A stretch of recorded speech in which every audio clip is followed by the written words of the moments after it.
Hey there, everyone. Today I am looking at PaRappa the Rapper. Man, I love this game. It's got a great attitude.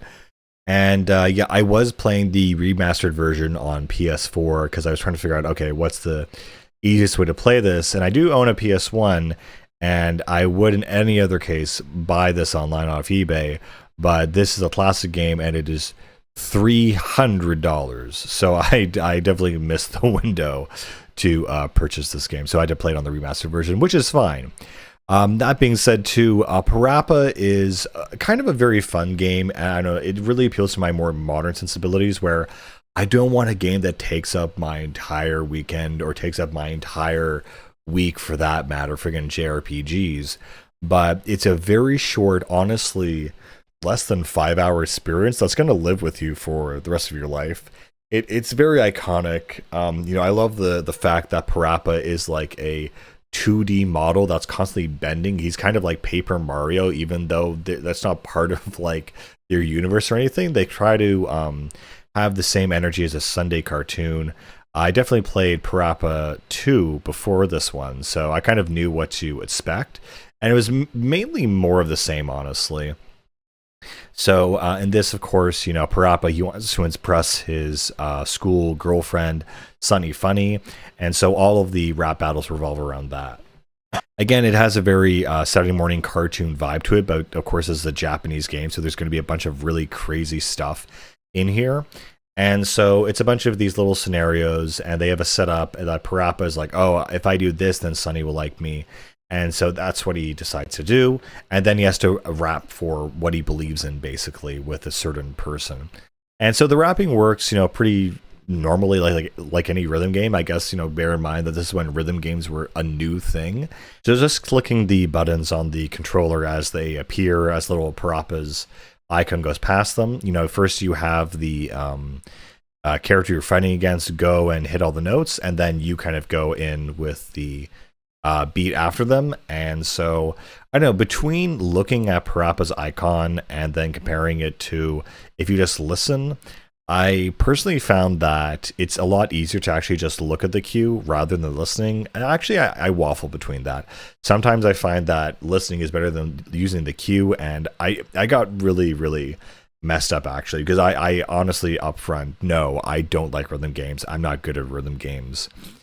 And more so than that, it's funny that I was playing the game on easy because I knew I was not going to be good at it. But after the third level, it's like, oh, hey, guess what? You graduated, and now you can't even progress. And the achievement said, complete all levels on easy, but there's actually 6 levels. So after the third level on easy, it basically kicks you out and forces you to do normal mode. So I'm like, oh, Christ, okay, well, let's do this, I guess. And the friggin' chicken level, crack, crack, crack the eggs, I was stuck on that for a good hour, if not more, a good 2 hours, and I was so inconsistent. I didn't know what I was doing wrong. Sometimes I got so frustrated that I would over tap. If there was one L, I clicked twice, and I would, get a good ranking. And sometimes I would click, early or late and would get the same result. And I just kind of was flabbergasted. I don't know what I'm doing wrong. Like, I'm hitting all the prompts, but it doesn't evaluate you until you get to the end of that whole section. It's not like, oh, you pressed X when it said square, or you pressed it too soon or too later. I think it did in the second game. But in the first game, it just tells you after you do the whole sequence. It doesn't even tell you which one you did wrong, so you have to keep guessing. And sometimes I just did not know what I was doing, because sometimes I would button mash like L at the end of a thing like 10 times when it only asked for it once, and it still registered as good. And I was just like, I have no idea what's going on here.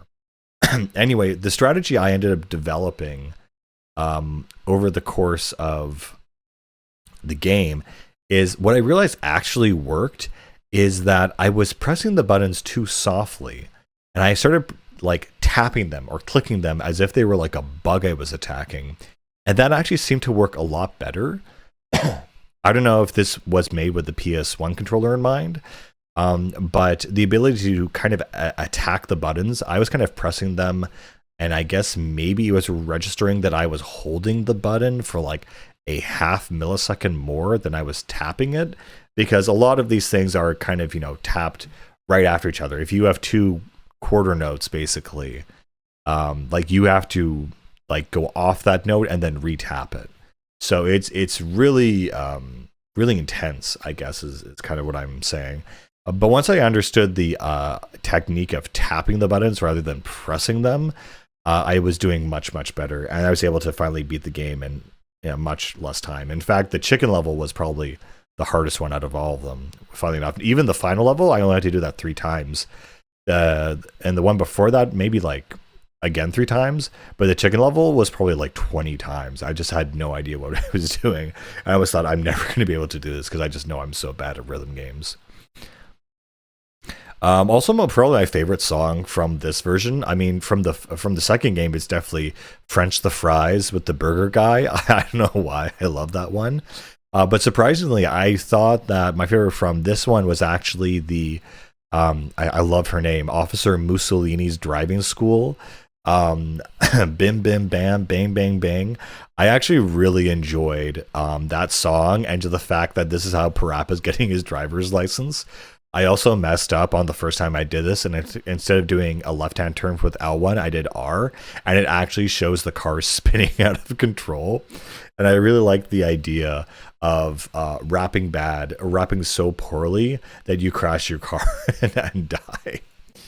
But yeah, like PaRappa it's an iconic IP. You kind of see him everywhere, and it's these weird, random, silly games that, if you don't know what they're actually like to play, you just kind of see, oh, that's the character, and like he kind of has this air of mystery about him, kind of like Earthbound, or Lucas and Ness and Smash Brothers, because a lot of people I think who played Smash Brothers were introduced to Earthbound that way, and everybody's like, oh yes, Earthbound fans are getting into Smash. No, it's very much the opposite. Smash fans are getting to Earthbound. So I'm super glad to play PaRappa. He's a very fun, very chill, very cool character, definitely a product of the 90s, where he's kind of the cute/cool aesthetic, similar to Sonic, and he's a rapping little dog guy trying to impress his girlfriend in the most wholesome way possible, from getting her flowers to getting her driver's license to baking a cake.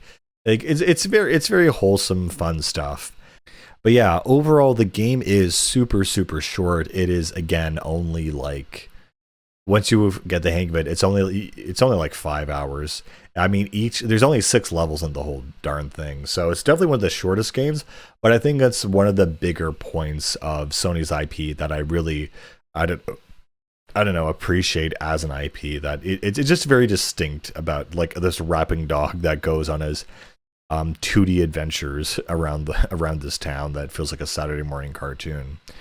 But yeah, it's just a vibe. Not much else to say about it. It's a pretty fun, game, and it's interesting to see. It's interesting to see how experimental, early games of the 90s were, and Sony, and how this was marketed as a rhythm-only game and having this weird cast of characters. It's fun. I don't know. I find it cute and fun and very soulful, and part of the more kind of less serious part of Sony's IP repertoire. Anyway, there's not much else really to say about PaRappa. It's a fun, cute, sometimes frustrating game if you have to keep listening to the same chicken lines over and over again. And hey, kudos to the chicken level, because even though I had to do it like maybe 20 to 30 times in a row, I really didn't actually get bored of the rap. It was a pretty good beat. So, I mean, hey, there it is. Anyway, guys, that's pretty much all I got to say about this game, and I'll see you guys later. Bye.